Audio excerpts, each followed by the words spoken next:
Hi guys, welcome to another wonderful episode of the Jen and Juggle podcast.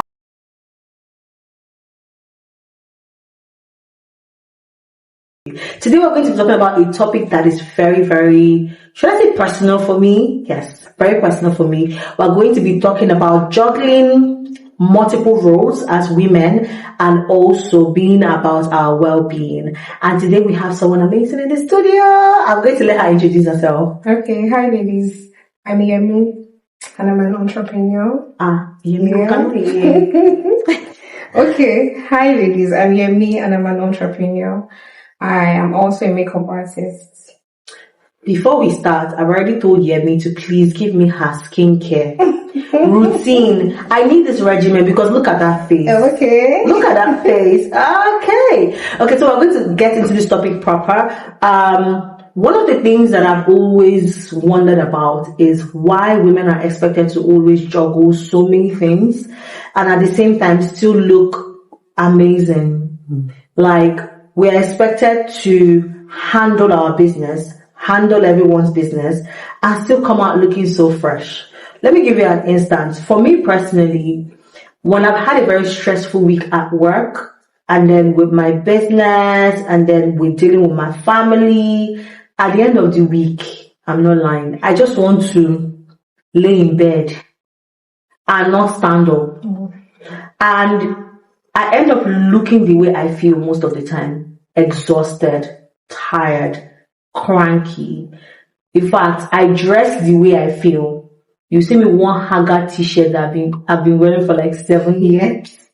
Just because I don't even have the willpower to put myself into a cloth. Now I say this to say that most of the times we are expected to juggle so many roles, like we are expected to have our businesses and we're expected to be successful at it. So it's not like we're just having it. We're also expected to at the same time come home, be the caretaker, or should I say homemaker. If you have kids, take care of kids. If you have a husband, satisfy your husband. And of course, you have to be Kama Sutra at it because you're not allowed to be subpar. When you're done, you're also supposed to be the religious woman who takes everyone to church or wherever it is you worship and come back home and cook and do this and do that. And at the same time, you are expected to be perfectly healthy and fine. That's so much for a woman. That's a lot for a woman. Like that's a lot for a woman. I remember someone sent me a DM that she was exhausted. And the way she said exhausted, you can literally see that, like, this is not like superficial exhaustion where you just go to work and come back and you say you're tired. She said, I'm exhausted and whatever cross this is that I have to carry as a woman, I no longer want to. I think it's like this society expectation. Even some women are already into this belief and they do not see themselves doing that because it's a thing that, when a man or let's say an African family, they tell you, oh, you're going to your husband's house, you have to be able to do this, you have to be able to find a better career, you have to be able to, you have to be perfect in all angles. And it's not the same with men because a man only has a role to play as a good man, but you should be a better wife, you should be a good cook, you should be an intelligent. I feel it's just so much weight. It's too much expectation, and I think these days a lot of women are dying under the pressure of that expectation. So I've had a man say, women complain a lot, men, we have to grow up quickly and do this and hustle. And I'm like, show me what else you can point to that pressures you as a man aside from your financial capacity. A man is seen as a good man once he has money. Exactly. Automatically. In fact, the only thing you need for your husband material to be infinity is to have money.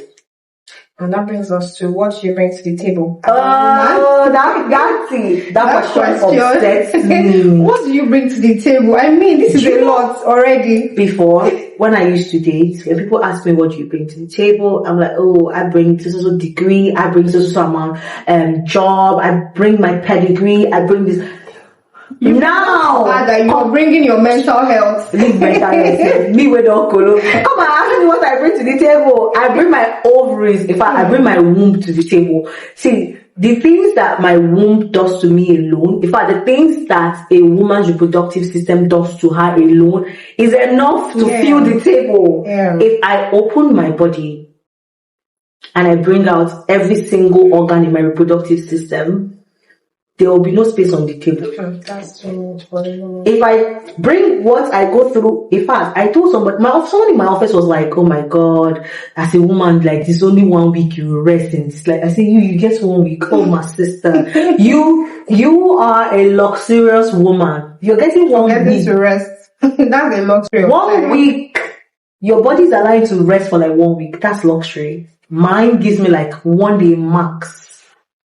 And if I don't take advantage of that 1 day, it's over. You get 2 weeks cramps, you get ovulation pain, you get, why is a woman's body punishing her for not having kids? So it's just so many things happening for you to be asking me what I bring to the table. Yeah, and I feel like this is something that we should talk about more when it comes to women and finding balance. I feel that there should be a body that would help support women, carry them along, how to like do work, career, family, put together and still not be stressed because it's just too much. I feel like one of the things that we don't talk about enough about this is the fact that our foremothers, because we talk about our forefathers a lot, those ones they committed what they committed, but our foremothers failed us a lot, and they failed the men in the family because back then these women were dealing with so much and we're literally dying under this pressure,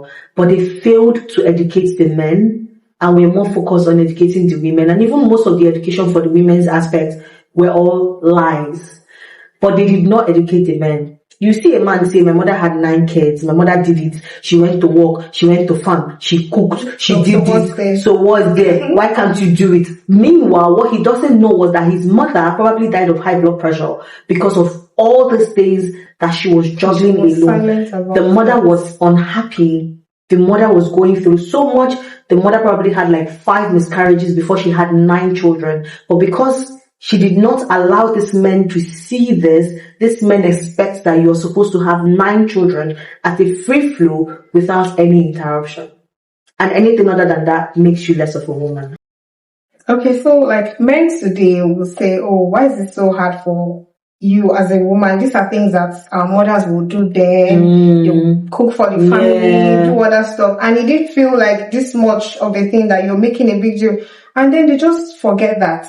They don't even know that their moms then probably had so much weight on them and they couldn't even talk about it. Because today now we're in this internet world where you're free to give your opinion about how you feel and all these things, and they didn't have that much luxury. So I feel this whole thing of it wasn't like that before. Why is it like this for you? These women did this so flawlessly and so effortlessly. I mean, they couldn't speak up. Do you understand? So we're already in the age where we can, speak, talk about how we feel. So we need so much time to unwind and all that stuff. So I feel the society shouldn't be so hard on women.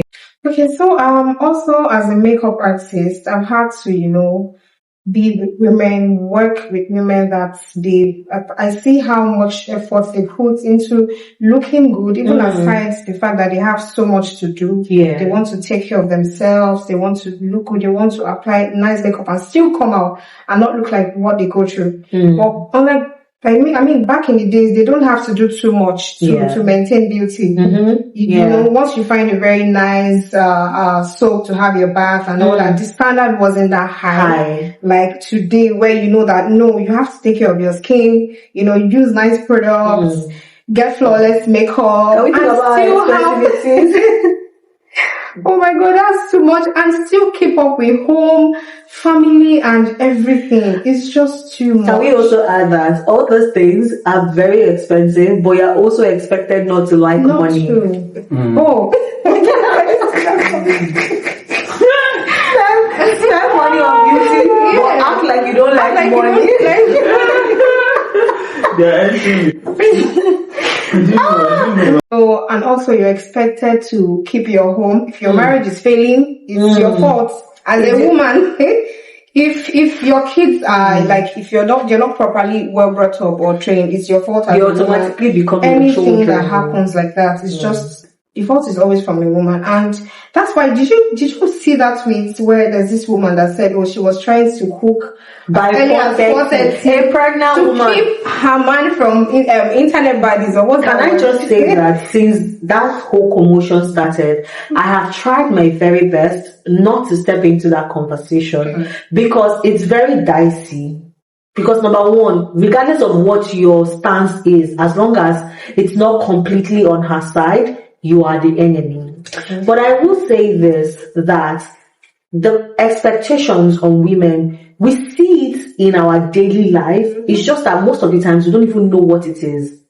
This woman felt the pressure to wake up at 4:30. And of course, based off of what I realized she lacked, like microwave and fridge, I realized that she can't necessarily cook the previous day and put in the refrigerator for him. But again, this woman is pregnant, waking up at 4:30 to cook so they don't use food to collect our husband. So let's also add the pressure of making sure that they don't collect your husband. Exactly. And so it's one thing to marry the man, it's another thing to keep the man. I don't understand. It's too much. It's too much. It's too much. Oh my God. You have to slay so that the baddies don't take him.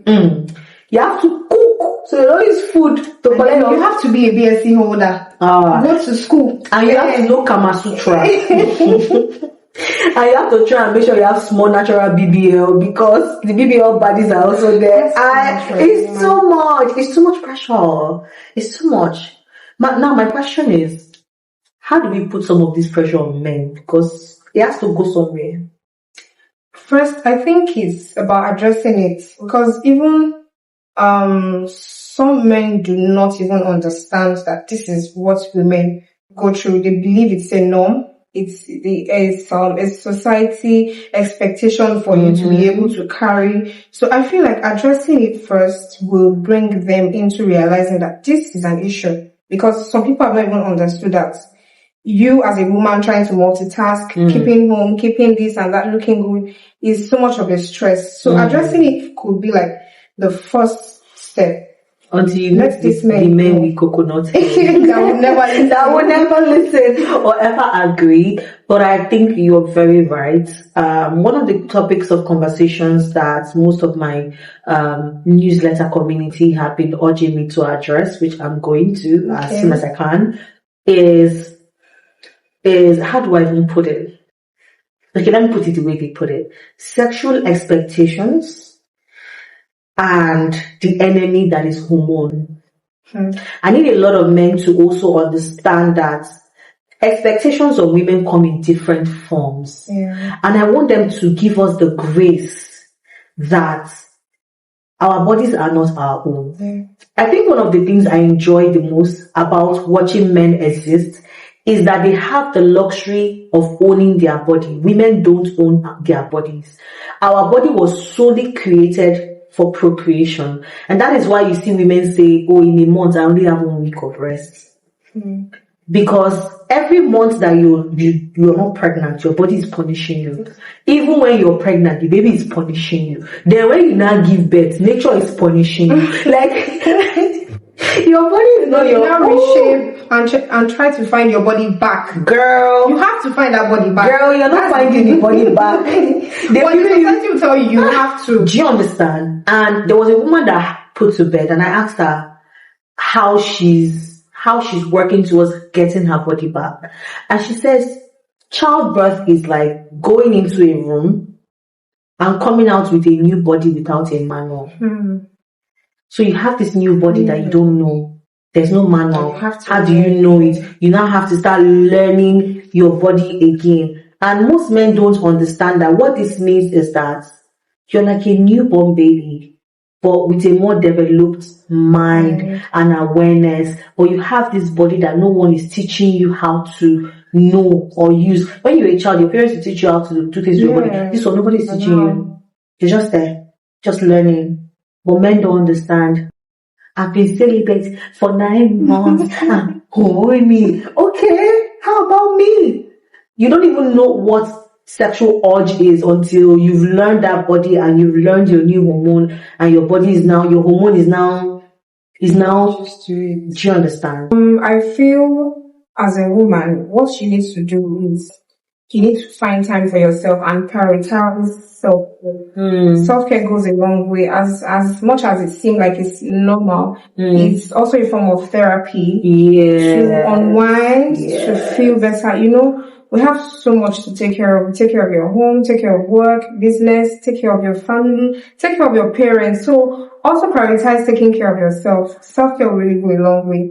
And make sure that you make it a routine so that you get to keep up. Just make yourself feel better. Yeah. Honestly, I feel like a routine for self-care is great. One of the things that I'm really looking forward to bringing to my community is a monthly self-care day. Like just one day where we just come and just get to be taken care of by others. Just have a day for just ourselves. You know, you don't have to even do anything within the community. You can just do anything that you want, whatever it is that helps you to unwind.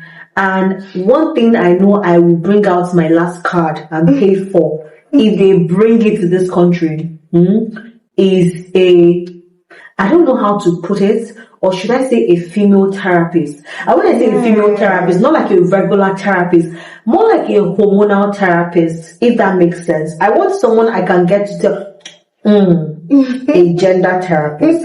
I want to come around of all the problems I have encountered this week as a woman, all the things that they've done this week that has annoyed me, navigating gender bias at work because a man does not want to take directions or work from a female in authority. Yeah, and then also I feel you should call your partner to it. Let them know that this is what you want. This is how you feel. You want to be babied. You want to be treated. Like, call their attention, because men can get too busy that they do not easily notice some random stuff. So when you call, busy.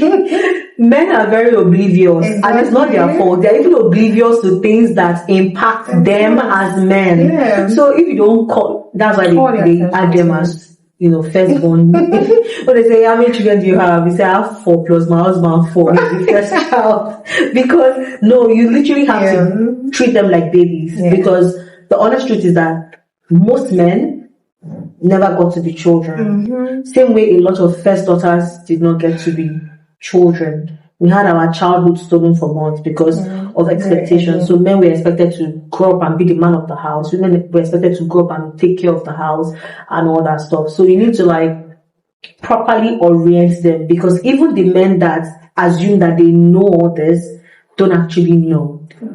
It's the same way I tell people that you can't say I know how it feels to be in your shoes if you're not wearing the shoes. Do you understand? Yeah. So getting into makeup, was it like a form of distressing for you? Was it therapeutic for you? Or was it like your own way of, just taking care of your well-being? Makeup for me at first was some form of interest, and let me say passion. I liked makeup, it was a hobby. Let me use that word. Ooh. I used to just like makeup for fun until I decided to make it a career. Nice. And makeup for me ever since has been, firstly, a source of income, a very huge source of income. Very necessary. And then secondly, it helps me, it just makes me feel better. Either I'm doing makeup on your face or on my face, it makes me feel, it's like a form of therapy for me. So I enjoy doing makeup, career-wise, hobby-wise, and all that stuff. So yeah. I envy you people that know how to do makeup.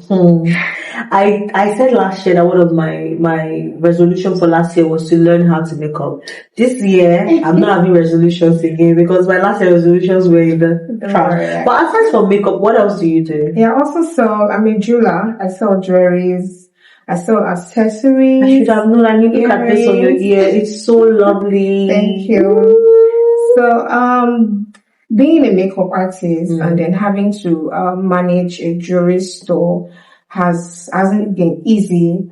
And then that's why I could relate to the topic about women in this particular situation, where most times I get bookings very early as 4 a.m. and I have to be there. Most times I even have to stay over at my clients, and most times I get jobs at late at night and I still have a jewelry business to handle.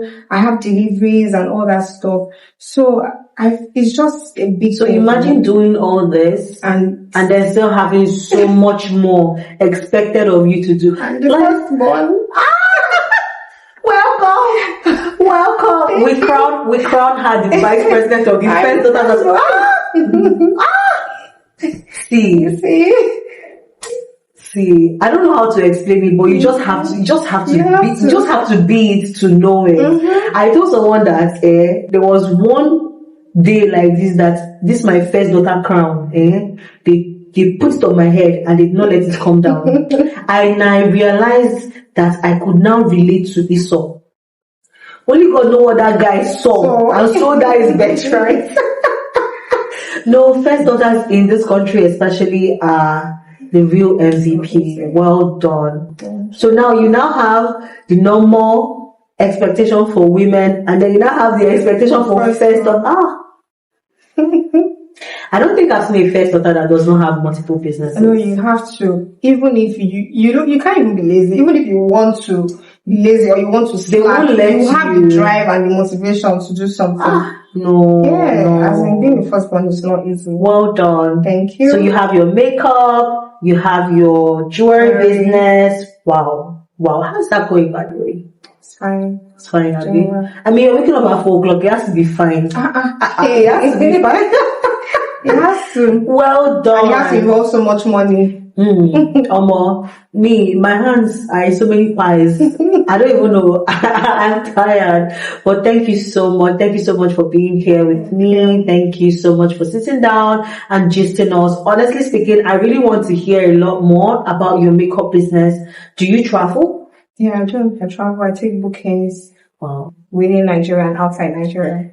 Ladies, the makeup artist is here. Yes. I will definitely try to negotiate good rates for anyone that is coming from the Jen and Juggle community. But you need to see her work. Her works are so good. I'm going to put it up on Instagram so you guys can take a look and then you can see her handles as well. Thank you so much, you guys, for tuning in, for joining us to deliberate on this issue. I wanted to do this episode because I needed men to understand that women are going through a lot. Mm-hmm. For those ones that feel like, you come home and tell me that your co-worker brought food and they brought spoon, boya, they will snatch you.